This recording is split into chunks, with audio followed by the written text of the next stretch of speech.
Standing Committee on Foreign Affairs and International Development. Pursuant to the order of reference of the House of Commons on Tuesday, February 24, 2026, the committee is meeting on Bill C-219, an act to amend the Department of Foreign Affairs Trade and Development Act and Justice for Victims of Corrupt Foreign Officials Act, Sergei Magnitsky Law, and the Special Economic Measures Act, and the Broadcasting Act. Today's meeting is taking place in a hybrid format pursuant to the standing orders. Members are attending in person in the room and remotely using the Zoom application. I would now like to welcome our witness, who is the sponsor of Bill C-219, James Bazan, Member of Parliament for Selkirk Interlake Eastman. Up to 5 minutes will be given for opening remarks, after which we will proceed with rounds of questions from our colleagues. So I now invite you, Mr. Bazan, to make your statement of up to 5 minutes. Welcome. Thank you, Mr. Chair, and good afternoon, colleagues. I wish to give a quick overview of the life and the sacrifices made by Sergei Magnitsky, a proud Russian anti-corruption freedom fighter. Sergei was a Russian lawyer, an auditor, a husband, a father of two. He was a man who believed in the rule of law, and most important, Sergei was not afraid to stand up for what he believed in. Sergei uncovered the largest tax fraud in Russian history, and the proper course of action was obvious to him. He immediately decided to testify against those corrupt officials. Sadly, he was arrested, detained, tortured, and eventually murdered by officials of the Russian government almost 17 years ago. None of the individuals who are responsible for the death of Sergei Magnitsky have been brought to justice. Shortly after the murder of Sergei, an international campaign began to hold kleptocrats and gross human rights violators to account. In 2012, Bill Browder and Russian opposition leaders Boris Nemetsov and Vladimir Kara-Murza of the People's Freedom Party traveled to Canada to call on the government to adopt Magnitsky sanctions to protect Russian human rights and pro-democracy activists by applying visa bans and asset freezes on the people who killed Sergei Magnitsky and other Russian human rights defenders. In 2012, the United States adopted Magnitsky legislation, followed by the European Parliament in 2013. On February 27, 2015, Boris Nemetsov was assassinated outside the Kremlin. In March 2015, resolutions calling for the Government of Canada to adopt Magnitsky legislation were anonymously adopted by the House of Commons and the Senate. Former Senator Raynell Anderchuk tabled Bill S-226, the Justice for Victims of Corrupt Foreign Officials Act, the Sergei Magnitsky Law, on May 4, 2016, and I tabled the equivalent legislation, Bill C-267, on May the 5th in the House of Commons. On October 18, 2017, Bill S-226 received royal assent with the support of all parliamentarians. This legislation ensured Canada will not be used as a safe haven for foreign officials responsible for corruption and gross human rights violations. It is also a tool to protect our values abroad while protecting our sovereignty here at home. As time passes, we have seen where there are loopholes in the original legislation, and we're trying to close those shortcomings with Bill C-219 right now.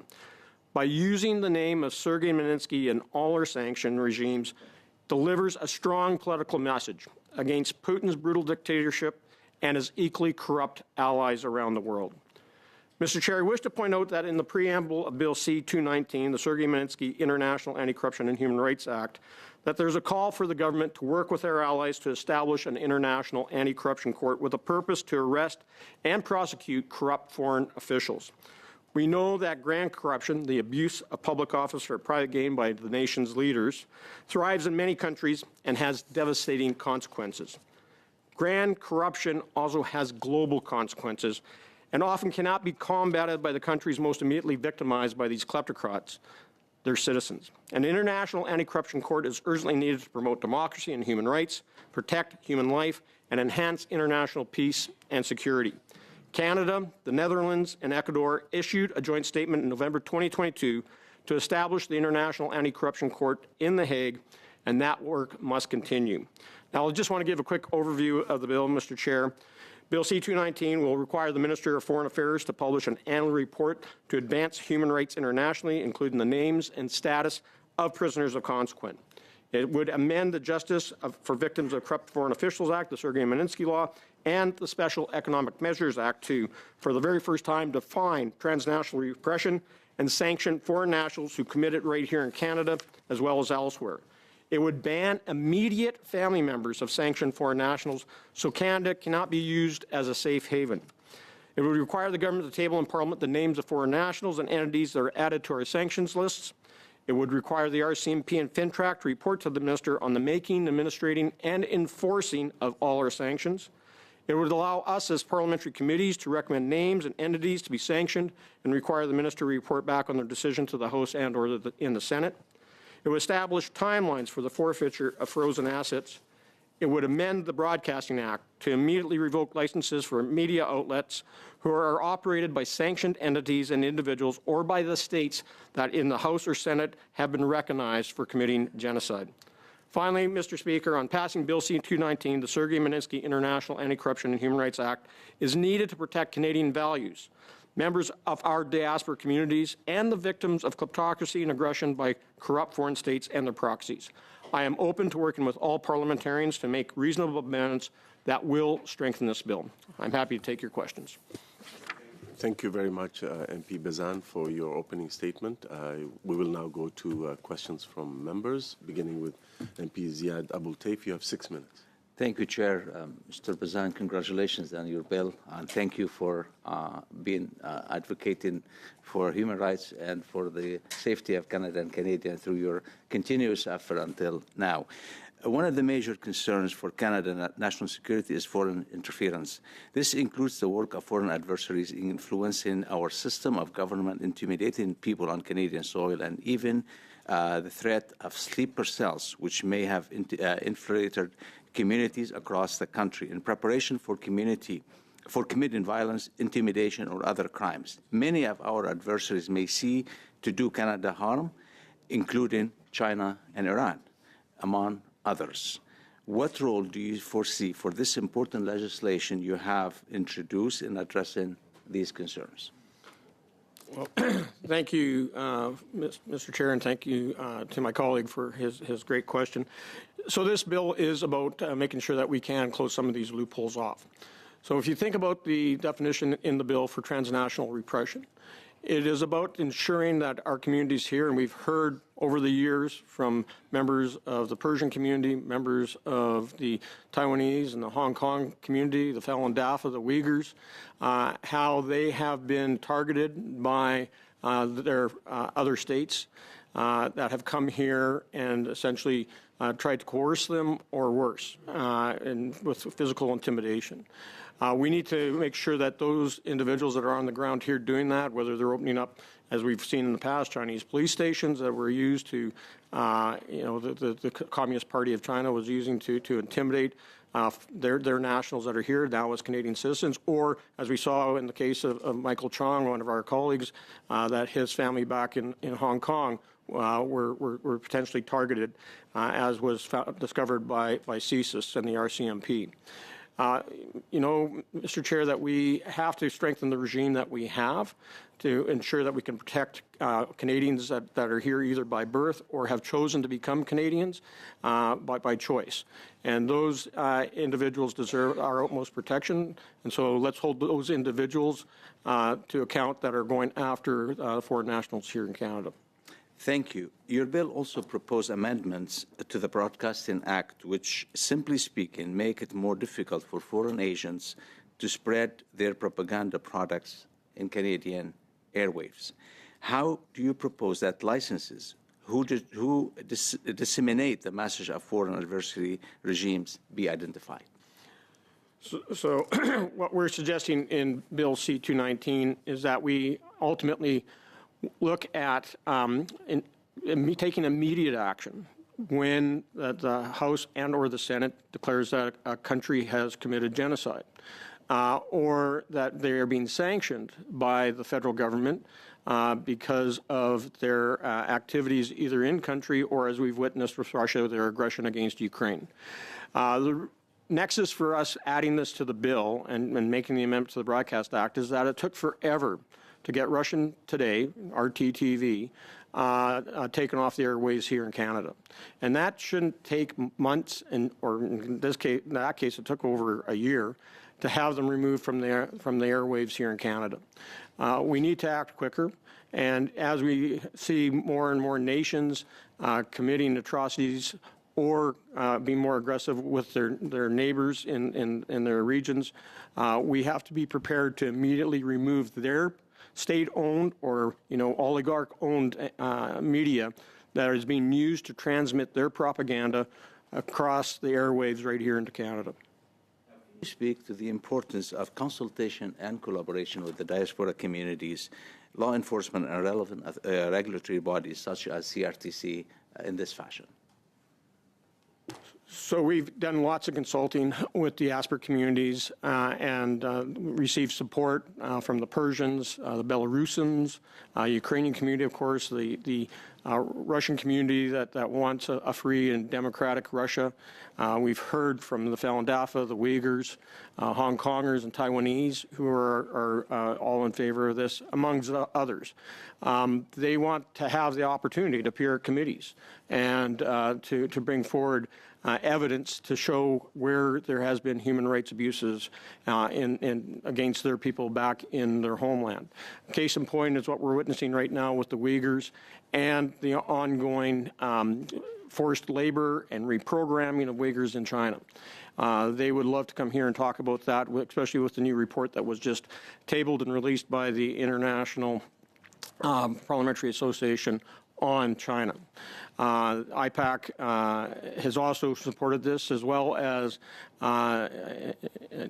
international integrity initiatives, which also is calling for an anti-corruption court and to hold those to account that are committing gross human rights violations. Quick question. Some diaspora communities face by the regime back home, based some repressions, so you can intimidate, harass, and all kind of stuff. How Bill C-219 prevent these agents from operating within our country, and what mechanism exists to hold sponsors to these acts accountable through sanctions or other means? So I think that with the new definition for transnational repression, with the increased penalties that are going to be available aside from sanctioning, but also going after frozen assets and putting a timeline on the forfeiture of those assets to the benefit of the victims, I think could actually go a long way in curbing the activities of these corrupt regimes or individuals who are abusing their positions as public authorities. Thank you very much. Right on time. We'll go next to MP Rob Oliphant. You have 6 minutes. Thank you, Mr. Chair. And just as we begin, I want to make sure we welcome our new members to the committee. And you'll find this is a highly functional and collaborative committee compared to maybe where you've been. So welcome. I also want to thank Mr. Bazan for this work and for his engagement. I do also want to thank you for mentioning Senator Andrzejczyk. I think I probably learned more about the world, diplomacy, Africa, Magnitsky, and everything from former Senator Reinal Andrzejczyk than any other human being. I know you'd like to change the name to the Magnitsky Law. I might propose the Andrzejczyk Law because Reinal's work, not only in Canada, but with establishing the Statute of Rome and the International Criminal Court, and her work is profound in the world. And so I hope she's listening in her retirement. Maybe she's doing something better. I don't know. But thank you, and for also honoring the work that you and she did in 2016 on this. The world's obviously changed since 2016. We have had, some organic changes to IRPA and some organic changes through our the way we do our regimes, the three regimes that we do sanctions under. But I want to just ask you, I know that the Bill C-281 in the previous Parliament is the basis probably for this bill in 219. What is the process you used out of 281 from the last, 281 is the name, the last Parliament to this one? What consultations did you do, and how have you changed your ideas or thinking to present this bill? So I appreciate that, and I appreciate the collaboration, Mr. Oliphant, that you and I have had on this bill, and the work that we continue to get together on advancing human rights around the world. I'm glad you mentioned our friend Rainey Landerchuk. She is a true Canadian hero. You know, what a life she's had, not just as a senator, but she was a jurist on the bench for many years, and a human rights activist, and of course as an ambassador. She is one of my mentors and somebody that I look up to and will always treasure the times that we've had to work together. And I should have reached out to let her know that this was moving forward today. So I'll do that after. And beauty with CPAC, it's always online. You can see it anytime. So with this bill, we did look at both Mr. Phil Lawrence's previous legislation that did make it through committee in third reading in the House and went over to the Senate. We did pick some of the definitions out of there. The first couple of clauses come right out of Mr. Lawrence's bill. And on my former bill that I tabled on Maninski update, we had further consultations as things continue to evolve with the aggression that we're seeing over the last 3 years. And so in our conversations with the ASPR communities, with the diplomatic corps, and colleagues, it was decided that this is the proper course of action. Working with academics and human rights activists like Marcus Kolga and Erman Kotler, Bill Browder, Vladimir Kara-Murza, those things were all brought into bear into what you see as the final piece of legislation that's here at committee today. Thank you. I think we can. You're aware that the government is broadly supportive of the intentions of the bill, broadly supportive of updating these acts to ensure that they're not stuck in a previous almost generation now in the way parliaments are so quickly adapting. We will, however, be proposing some amendments to make sure that it fits the machinery of government and that we don't have duplication and that we don't cause conflict between bills. We want to make sure that there's not undue red tape, because if we have our officials only reporting and doing stuff, they can't do their work, which we need to do. And we'll want to make sure that at its core, the people that this bill is meant to protect, human rights defenders, are protected and not put at risk. So that'll be the substance of our changes. In the bill, you use the term prisoner of conscience. We tend to use the term human rights defender because prisoners of conscience may or may not be human rights defenders. Could you explain how you maybe see those two terms as different? So I want to make sure I'm on the right tab here on prisoner of conscience, just so you know. So in the Bill C-281, which passed right through the House of Commons, including this committee in the last Parliament, in the 44th Parliament, it actually had the definition of prisoner of conscience, and it was supported by all parliamentarians.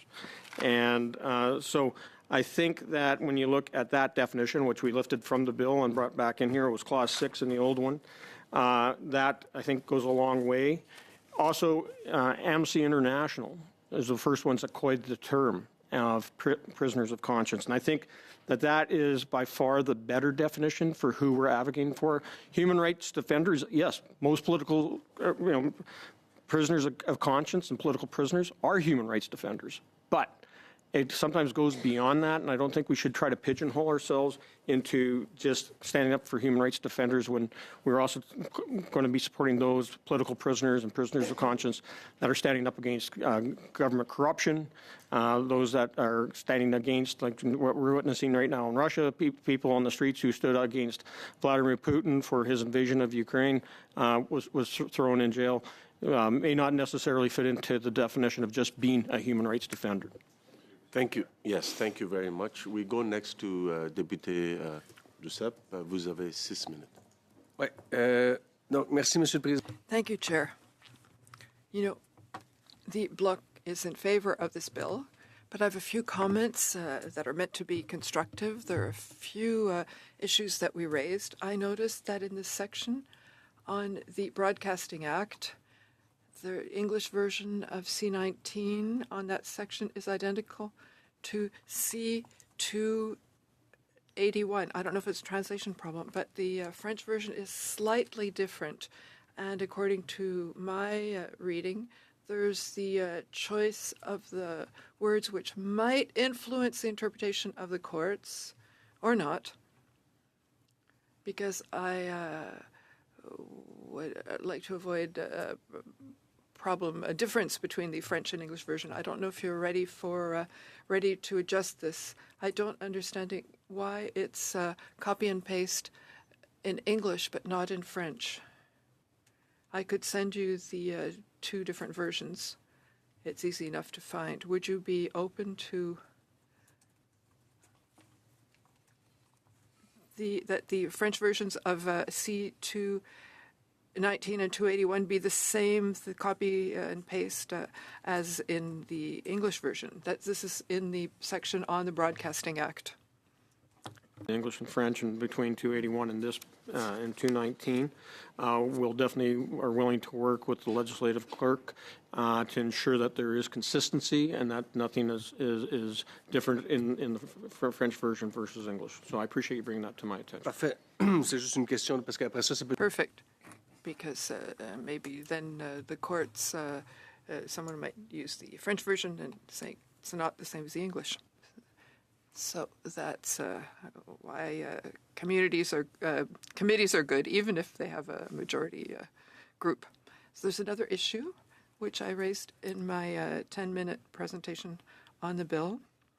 The bill says that the Minister of Foreign Affairs has to present an annual report to the House on the efforts made by the government to progress human rights. So I'm reading to make sure that I'm expressing it clearly. This report has the names, the status of political prisoners and prisoner of opinion in the world, and what the Canadian government does to help them. The report would also contain a description, and this is what's important, of the communications of the Canadian government with the families and civil society on issues related to human rights. I have a few concerns about that section. Could you explain to me what the intention is in that part of the bill? We know that there is some Canadians, as well as those that have ties to Canada, that are being held as political prisoners or prisoners of conscience.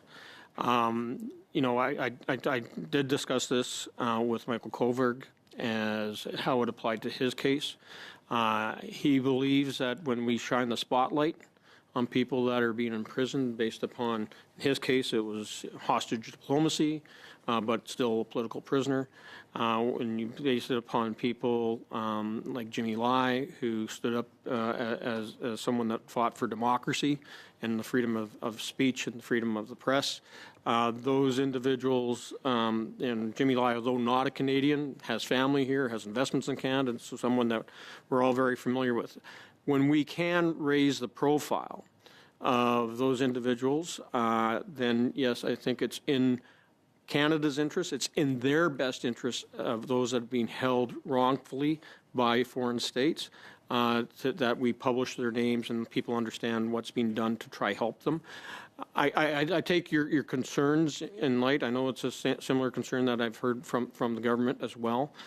We need to make sure that we aren't compromising things like privacy or potentially any state secrets, but at the same time, we should know what efforts are being made to free these individuals. Mais, parce que, et je pense que Because I think that information about detainees or prisoners should be made public according to the will of the family. But the act, the way it's said, says the opposite, even if the minister might decide to exclude some facts. So we should see whether it's not preferable to do the opposite and to have previous consent of the family if we're going to disclose information about political prisoners in the annual report, which will be given by the minister. I don't know if you'd be open to an amendment suggesting this, to obtain the consent of the family before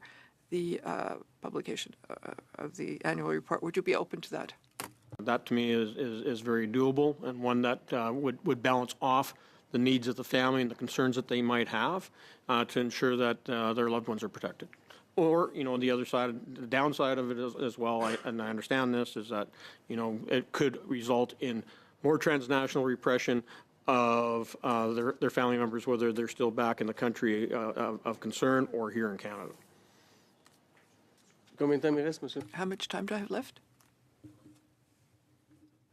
Well, I'll take advantage of my 30 seconds to thank you, because this bill, to my mind, is fundamental. It's extremely important. It will change the way Canada acts. So thank you very much for the work that you did. We have work to do in the committee to make sure that it's even more efficient. But the principle as such, and we owe you this to you. I congratulate you. A lot of people thank you. So to start off the second round of questions, you have 5 minutes. Thank you so much, Mr. Chair. And I just want to echo the thanks of my colleague from the Bloc Québécois. You've taken on a really complicated topic. You've reviewed it, and you've really put something comprehensive forward. And a number of us sit on the Human Rights Committee, the Human Rights Subcommittee of Foreign Affairs, in addition to being here. And it means a lot because, as we've said quite a lot lately, democracy is something that dies in the darkness. And you've really taken steps to shine a light on that darkness through this bill, which really addresses 6 key areas. It brings forward human rights accountability reporting. It defines and recognizes transnational repression. It expands sanctions. It brings asset forfeiture and enforcement timelines into line and into just a much more just a stronger regime. It helps with transparency and parliamentary oversight, and then it takes that additional step to deal with issues of foreign influence and broadcasting controls. And so I get a lot of correspondence from Canadians whose families are targeted by foreign regimes and others who are concerned about transnational repression, foreign interference, and disinformation. And of course, also the presence of war criminals in Canada, and they want Canada to act on things. I'm wondering if you could, we've talked a lot about the importance of this bill theoretically. I'm wondering, you must have spoken to a number of Canadians who've shared their personal stories with you. Do you think you could talk a little bit and expand a little bit on the way in which this is going to make a difference and matter to Canadians? So in our frequent conversations with different diaspora communities, they have some just horrific stories. Whether it's family members back in China that are being held in these forced labor camps for the Uyghurs. Members of the Felon Dafa community, where their loved ones were first captured and tortured and had their organs illegally harvested, and those individuals who carried out this grotesque human rights violation enrich themselves and still have free ability to travel wherever they want. You look at the number of deaths that have occurred in Ukraine because of Russia's aggression and their attacks, and when you talk about making sure that those families that often lost their loved ones to sexual violence from Russian soldiers as they invaded over the lines in places like Irpin and Bucha. I've been there and met with the families, and they have loved ones back here. There's no recourse for them against those monsters that carried it out, all under the direction of Vladimir Putin. Talking to the Persian community that were, watched their loved ones thrown in prison outside of Tehran and then executed, and the brutality that takes place on the streets is all they wanted was freedom, democracy, human rights, the things that we take for granted, which is being denied in so many other countries around the world. So if we don't stand up and hold those people to account that are carrying out these atrocities, these genocides, nothing will ever change. And, you think about how do people become genocidal maniacs? They almost always start off by being a corrupt foreign official who's stuffing their pockets illegally out of the government coffers at the expense of the citizens they're supposed to be representing and providing, the public good for. And instead, they, you look at like somebody like Viktor Yanukovych, when he was president in Ukraine and how he stuffed his pockets and ran away to Ukraine or to Russia as soon as the people turned against him. But, prepared to take away all of their rights, their civil liberties, and in the process, gorge himself on the public purse for his own personal benefit. Well, I want to thank you for that comprehensive answer. And I know that the bill does define transnational repression specifically as tactics used by a foreign state to intimidate, harass, surveil, or threaten individuals or groups located outside the state borders. And I am certain that Canadians who are experiencing those things will take some comfort from the fact that the government of Canada now clearly defines that activity as being something that is offensive to our values and criminal. Thank you very much. Next, we go to MP Anita Vanderbilt. You have 5 minutes. Yes, thank you very much, Mr. Chair, and thank you, Mr. Bazan, for bringing a very good bill before Parliament. I would note, a lot of us worked together across party lines for the first Magnitsky bill, and also later on things like Vladimir Kara-Murza, getting him honorary Canadian citizenship, and also, as Ms. Cronus mentioned, the work we do across parties on the Subcommittee on International Human Rights, where I do see quite a bit of overlap. So I'm looking at the bill, and I just wondered if you could reflect on a few things that I just have a few questions about. One of them is under the Broadcasting Act. Obviously, Russia Today, right? That I think we would all, it's a very evident, very obvious example. But when you look at the way that this is worded, and obviously broadcasting and press freedom is a fundamental tenet of our democratic society. It says if a broadcaster is vulnerable to significant influence, and then instead of just saying sanctioned, you also mentioned genocidal foreign actor. And I wonder if it's possible there could be examples where something may fit into that maybe isn't as obvious as something like Russia Today. Why did you choose that particular wording? And would you be open maybe to finessing that a little bit to make sure that it doesn't capture broadcasters that really, shouldn't be banned?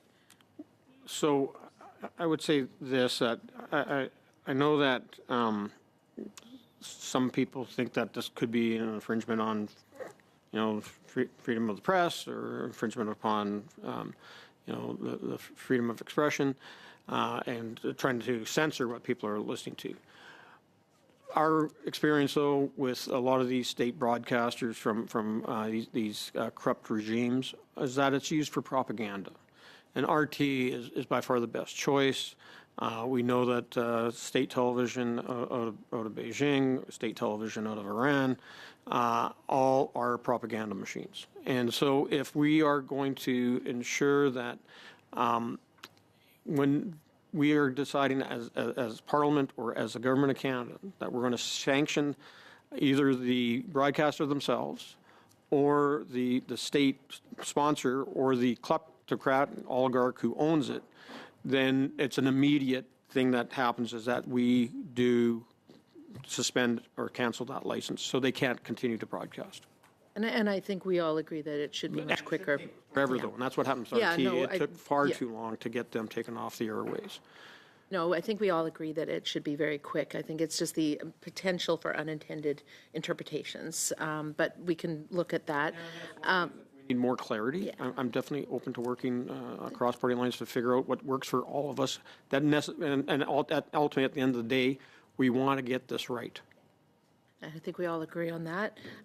The other one that I was wondering is that you talk about the disclosure, but is it possible that we may need exceptions when, for instance, disclosing sanctions, maybe that we're doing with allies, might actually tip off a perpetrator and cause them to be able to have evasion of the, it'll basically lead to the exact opposite. They would start evading and covering up what they're doing because of the disclosure. Is it possible we could build in some exceptions that would allow, in those cases, the cabinet or the minister to not have to reveal if it has the unintended consequence?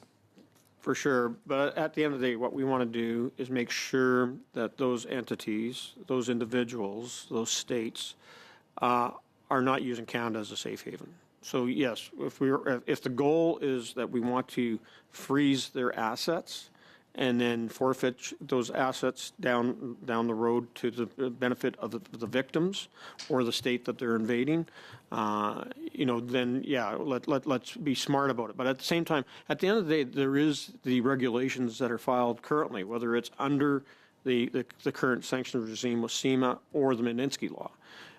So already there is some of that transparency there. Let's just make sure that it's being done and reported back to us as parliamentarians, as well as that more Canadians understand what we're doing and why we're doing it.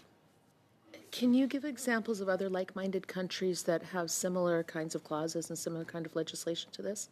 Yeah, so when we were looking through, like definitely the United States, the European Union have by far the best sanctions law. What we're trying to do is coordinate and ensure that we align with them. UK, of course, has playing some catch up after leaving the European Union, but there is their own Magnitsky laws in the European Union that they're trying to fashion themselves off of. Other OECD nations also have good Magnitsky type legislation, like we're seeing in the Baltic states, especially Eastern Europe. So the more that we can coordinate and align and ensure that we are moving in coordination and having that maximum impact. And so yeah, behind the scenes talks between our allies and friends to ensure that when we do bring forward an entity that we need to sanction, then that has maximum impact. Thank you very much. We go next to MP Duceppe. You have 2.5 minutes. Merci, Monsieur le Président. Thank you, Chair. There are some concerns in this act in terms of freedom of expression, freedom of speech, and international rights. So because amendments to the Broadcasting Act in your act restrains the issuance of a broadcasting license for all kinds of broadcasting service that is vulnerable to being significantly influenced by foreign national or entity. And given that as having committed genocide that is subject to sanctions under Justice for Victims and SEMA, can you explain to us why? Does that really infringe on freedom of speech? I agree with what you're doing, but given that there are concerns, we can hear different groups pressuring MPs who have to decide about this bill. I want you to explain why that part of the bill is important and how it does not infringe on freedom of speech. Colleagues, we know, aside from RT TV, that there is also a number of radio broadcasts that are also transmitted across this country by organizations, agencies that are essentially proxies for the regimes that all of us are all too aware of. And they are using our airways to poison Canadians against the very people that this act is trying to protect. And so if we are going to protect our diaspora communities, if we're going to protect those that are living under these dictatorships and theocracies and despots who are abusing their human rights, then we shouldn't allow them to transmit their propaganda either directly or through their proxies here in Canada, whether it's on radio or on television. So, the issue around, freedom of speech, and we're not stopping Canadians from saying what they want. We're going after those that have already been identified and sanctioned by either the government of Canada or it is an entity or a state that Parliament has made the decision that they have carried out a genocide. So there's no way in my mind why we'd want to give them any bandwidth to promote their hate and disdain for the people that they are persecuting back in their own countries. OK, mais je vais aller avec une question. So then I have a question. Parliament has recognized the Uyghur situation as a genocide, and we're hearing in various radio stations various people who don't share that opinion. What do we do? Even Prime Minister Carney refused to say that what's happening with the Uyghurs in China is a genocide, even though Parliament recognized it. What do we do in relation to that? So do you want me? Do I have time to a quick response, Mr. Chair?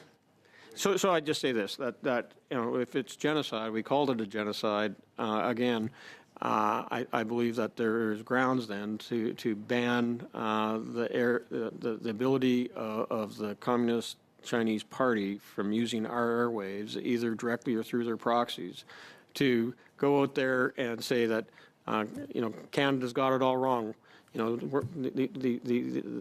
genocide has taken place, and yet all the facts point to that the Uyghurs are being, you're as I am a member of Hong Kong Watch, member of the Interparliamentary Alliance on China, and just received reports recently from an insider who was part of the Chinese militia and police who has escaped and who is spreading all the information on how they have gone from being overtly using forced labor with Uyghurs and reprogramming them, brainwashing them and other avenues, but they've actually now covertly done it by moving people quietly across the country into other areas where they are still subject to forced labor. Why would we allow people that are practicing slavery to use our airways to promote what they're doing in China as being not a human rights violation? Thank you very much. We go next to MP Grant Jackson. You have 5 minutes. Thank you, Mr. Chair. I appreciate you having me here today. Always a pleasure to question a fellow Manitoban.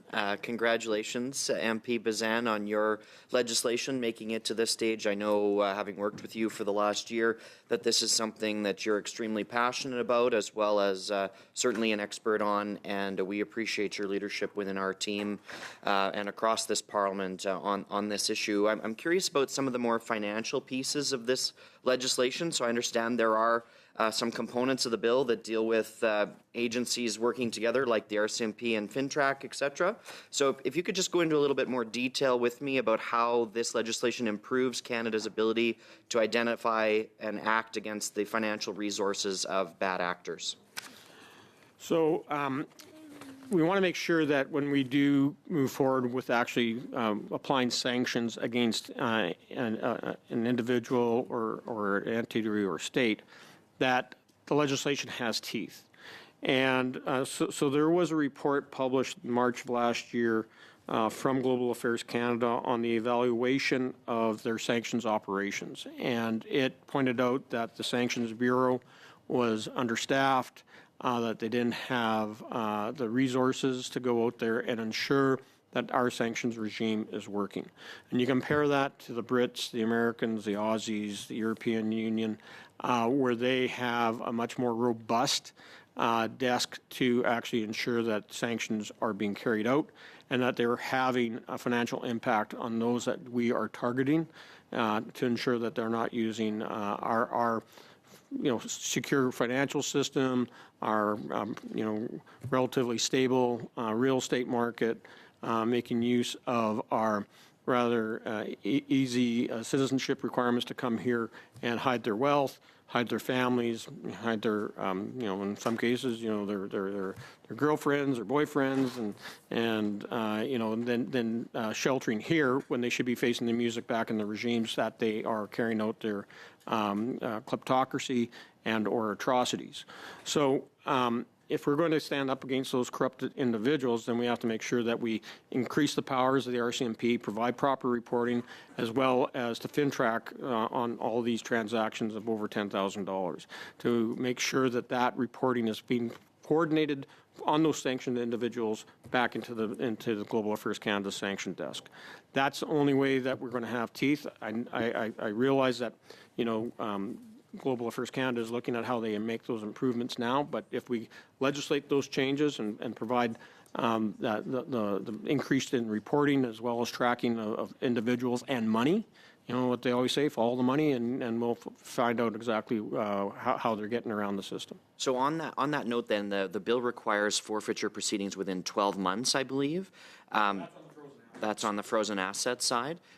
Do you think the government currently has the legal or administrative capacity to meet that timeline? Yeah, so definitely on the frozen assets, there's updates to SEMA in 2022 by the government on frozen assets and making sure that we can freeze the assets of different governments and oligarchs and others that have been sanctioned on the list. We know that there is through the what's the name of that one bill? Yeah, I'll have to get back to you, but there's another piece of legislation that deals with the issue around forfeiture of assets, and so that is something else that is already in place. However, all you have to do is look at the great big Antonov sitting at the end of the Pearson Airport. That's a Russian frozen asset that's been sitting in limbo for the last 3 years. Right. There is $23 billion of Russian cash accounts in Canadian dollars that have been frozen again for 3 years. So what we're saying is we shouldn't be sitting on these things for that length of time. Let's actually forfeit those assets and get them in the hands of the victims. So what does that look like to you? I come from the provincial level where we have a criminal property forfeiture fund. Police services, but also victim services organizations can apply annually for funding to have their operations funded through those resources. What does that look like if this bill was implemented at the federal level? So in the changes that were made in 2023, 2024 by the government actually provides a framework for how they go about on forfeiting those assets to go to the benefit of the victims. So whether that's going to rebuilding in Ukraine or compensating families that had their houses blown up by Russia, as an example, they would make that determination. They can't use more than what assets were forfeited for. So if those assets are worth $23 billion, they can then use $23 billion. All this bill does, since that framework is already in place, is just saying, let's get this thing done in 12 months. Thank you. Thank you very much. We go next to Braden Clark. You have 5 minutes. Thank you very much, Mr. Chair. Thank you, everybody, for welcoming us all to the committee. It's great to be here. Mr. Bazan, thank you for your work. It's really important, as many other members have said, and timely. And actually, I remember about 10 years ago reading Red Notice, which is Bill Browder's excellent book that I would recommend everybody get a chance to read if you do, about Sergei Magnitsky and the whole case. So it's really good work that you're doing. But I wanted to touch actually on something that Mr. Jackson was just raising around property seizures and asset seizures, which is, of course, an important part of any kind of sanctions regime. Of course, as was mentioned, there are timelines on the government without any exceptions for things like judicial reviews or appeals, which obviously are not uncommon when assets are seized. And so I'm just wondering, in your view, is there any room for exceptions or exemptions to allow for those judicial processes, which could certainly come forth while also respecting the fact that asset seizure needs to be a part of a robust sanctions regime? So I believe that the current regime under SEMA on frozen assets actually provides for that judicial balance. And so for those individuals that say, hey, look, you guys may have sanctioned X, Y, Z, but I'm actually AB over here. There's a mix-up in names, or it's a family member that I'm estranged from. They can still make those cases. There's definitely an issue, as we witnessed on the Iranian assets that are currently been seized here in Canada, still not completely resolved. We got the Iranian embassy here, as well as the Iranian consulate in Toronto, and their diplomatic residences in both Toronto, Vancouver, and also here in Ottawa. We know that there was a court order from the Ontario Superior Court that the downing of Ukrainian Airlines flight PS 752 was an act of terrorism. They awarded damages to the families of those victims because, as we know, over 80 Canadians and permanent residents that were killed on that flight are from Canada, and those families sued and awarded compensation. And fortunately, those assets haven't been forfeited to pay off the victims of those families. I know that there's some diplomatic red tape and that the Department of Justice is actually fighting this in court on behalf of the regime in Iran. So let's remove some of those blockades, and that's why the 12-month timeline again comes into play. We shouldn't allow foreign states that have been sanctioned to wiggle out of their responsibilities by playing diplomatic games, using our court systems to hang on to their own assets when we got people and families that lost loved ones in such a terrible terrorist attack. And Mr. Bazan, your bill obviously lays out a certain amount of criteria that would trigger sanctions and on that list. Now, Global Affairs Canada deals with a huge amount of consular cases as well, more ordinary cases, I guess I would say, over 7,000 as of March 2024. So in your view, what would be the mechanism to kind of switch between those two worlds so that we make sure that, for Canadians abroad who deal with difficult situations all the time, and there's thousands of those services are provided in a timely and efficient manner while also recognizing that there's another system here that you're proposing that also needs to work effectively. So how do we make them complementary, I guess, rather than perhaps overlapping at times? So, and first and foremost, I appreciate the amazing work that Council Services does in helping Canadians in need, including those that are often temporarily incarcerated. I think that, ultimately in the regulations that will come into play in this and the discussions that we're going to have between Parliament and government, we can find a balance there to ensure that we are going after those that are prisoners of conscience, that they weren't given legal process, that they aren't there because of actual violations of laws, that would be also a great violation of law here in Canada. I think there's ways that we can measure it off, but we want to stop things like hostage diplomacy. We want to stop those that are like Jimmy Lai, who are thrown in jail because they believe in democracy and the freedom of the press. So that's where I think we kind of draw the line and say, okay, if these people are being held because of their beliefs, of their strong defense of democracy, of human rights, or their political views, and shouldn't be in jail. Like, we are coming up on Iranian Accountability Week, where we will highlight political prisoners that are being held in Iran, and often those political prisoners have family ties here in Canada. And sometimes we're successful as parliamentarians in getting people released, and other times not. But I think that we need to continue to keep these corrupt regimes, these inhumane activities that they're carrying out, hold them to account, and this is a good way to do it. Thank you very much. That concludes your appearance, Mr. Bizan. Thank you very much for appearing before the committee and answering all those questions and making your statement. We will now briefly suspend to go in camera. Thank you. Suspended.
you.